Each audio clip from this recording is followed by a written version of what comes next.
we are slowly coming up to the anniversary. June 4th. This has become sort of a sacred cow anniversary of Tiananmen Square.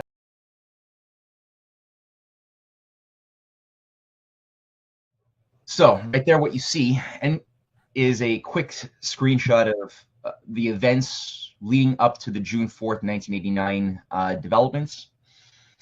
Give me democracy or give me death. Patrick Henry quote from the American Revolution, held by students at Tiananmen Square. American flags, British flags, Statue of Liberty, mock-ups being paraded about for about 2 months.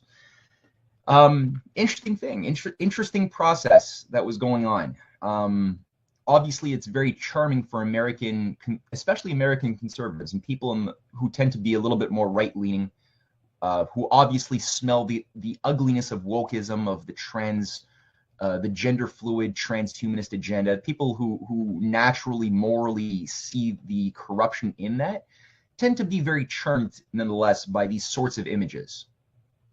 They tend to see, and I believe for many years, this famous image of the young man doing groceries, standing up and facing down the Chinese tanks at Tiananmen Square.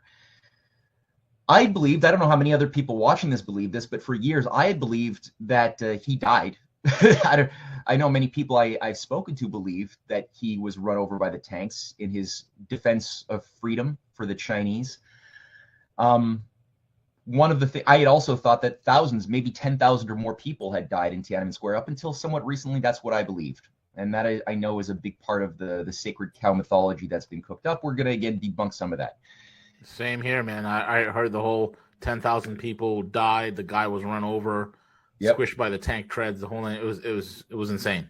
Yeah, I believe that too. Really, it's traumatizing for somebody to think about this, especially young people. Don't know much about how geopolitics works. That this is what happened.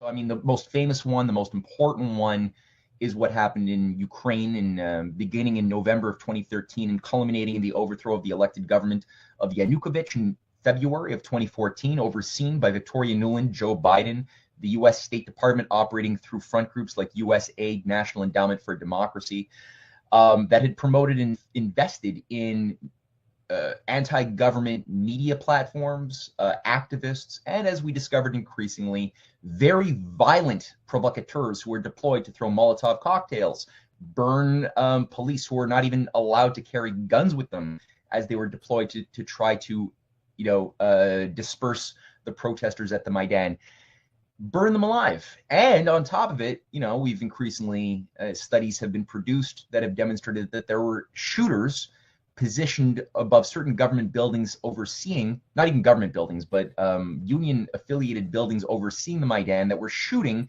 at both police and protesters alike. Protesters who were just useful idiots who didn't know how or why they were being corralled. They just wanted a better economic life. Obviously, the economic situation in Ukraine was destroyed under 30 years of IMF conditionalities. It really wrecked the living standards of what was once one of the best economies of Eastern Europe under the Soviet period, turned into the lowest quality of life, lowest standards of living, highest rates of corruption in a controlled way. It wasn't an accident. So obviously people living in that economic despair wanted some reforms, legitimately so. And this is how these sorts of color revolutions always work. One of the characteristics that we saw not only was massive violence in this overthrow that Victoria Nuland bragged the U.S. government had spent $5 billion in managing, but you saw a lot of American flags, a lot of British flags, a lot of NATO flags associating NATO, the USA, the integration with the United States and with the transatlantic European order as being equivalent to freedom, something we also saw at Tiananmen Square. We're going to see more of that. Another example, more recent, or a little more recently than the 2014 Ukraine protest, was the Hong Kong protests. Again, National Endowment for Democracy funded. These are some samples of pictures taken of fires on the streets. These were not peaceful protests. I was actually there in September with Cynthia for a conference, and we got to see firsthand the American and British flags and the violence, the lighting on fire of government buildings. We've seen videos of citizens who were anti-protest getting lit on fire by these radical idiot tools who are being deployed to overthrow their own government. Shipped in from Taiwan with elements of the triad. Yeah, and he even had some samples of Kievan Nazis who were also brought in too, which is interesting. And yeah, the triad played a big role. And again, liberate Hong Kong, begging the U.S. to come in and militarily liberate Hong Kong, just like we see with a lot of those fools in Taiwan, also put into power by the West, who are calling for the West to come in militarily to liberate Taiwan from the big bad Chinese. Same model to a T.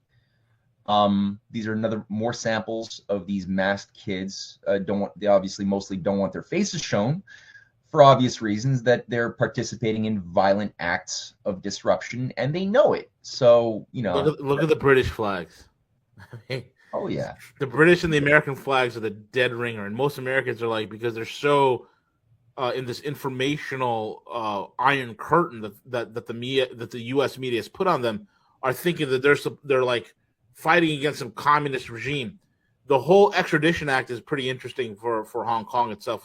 And I mean, you got to keep in mind, these, again, useful idiot brats, provocateurs who are holding these flags are calling for going back to the glory days of dignity under British colonial rule, when the British had a 99-year lease that ended in 1997 over Hong Kong. That was their loots and spoils from the Opium Wars, where they destroyed and annihilated so much of China by design under the opium trade, and the growth of HSBC came out of that. So these kids wanted to go back to the days of British-controlled democracy in Hong Kong, but the fact is there never was such a thing. There was never any electoral process in British-controlled Hong Kong, and there were many cases of the British shooting down dozens, if not hundreds at times, protesters calling for a better way in Hong Kong in the 1950s and the 1960s. So there was no such thing. Now, again, this is media brainwashing, but this was what was attempted to disrupt China and break apart China as an integrated sovereign nation state.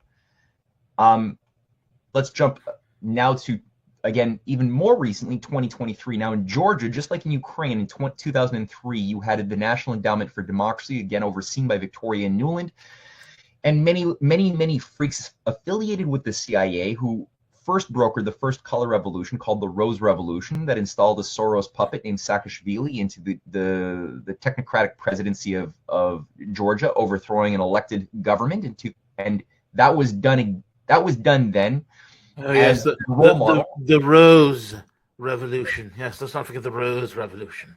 And that's where the term color revolution, part of the techniques why they give it that term, is that there's usually some symbol and a color that are supposed to cathartically suck in or shape the mob that would be then corralled to be like dogs of war or chaos, to disrupt the organizational structure of whatever government you want to overthrow.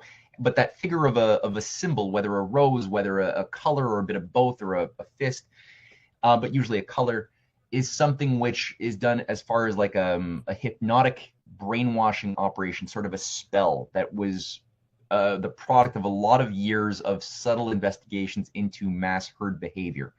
So that's something we're going to also look at a little bit more. And more recently now, Georgia is facing this yet again, with the same front groups now doing it once more, since the current Georgian government is not necessarily playing ball with the unipolarist agenda for war with Russia. And they're currently calling for, and they've tried to pass a law that demand that foreign government or entities in Georgia that receive foreign government funds register where those funds come from. That's all. We do it in the West. But the fact that Georgia as a government now has decided to do it has induced this anti-authoritarian movement, lighting cars on fire in the streets, as we see on the right in the picture there.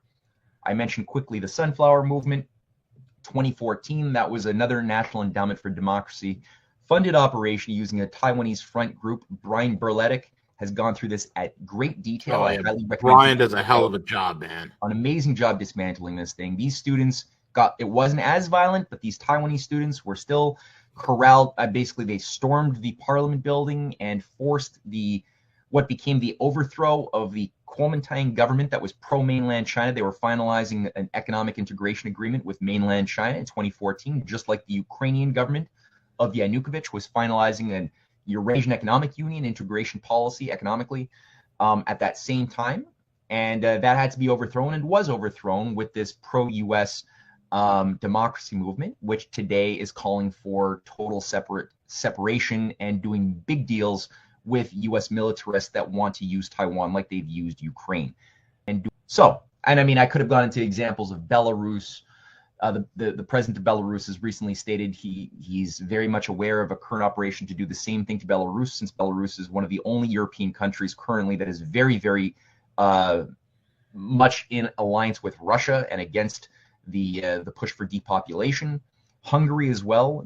Samantha Powers was recently just on the ground in Hungary organizing these various NED affiliated groups tied to her role with US aid.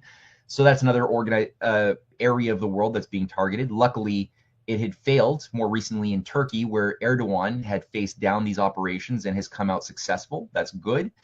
We've seen this fail as well in the case of Venezuela, where Guaido, an NED operative, failed to be the tool brought in by his controllers in the United States so far. Same thing for Kazakhstan, same thing for many countries.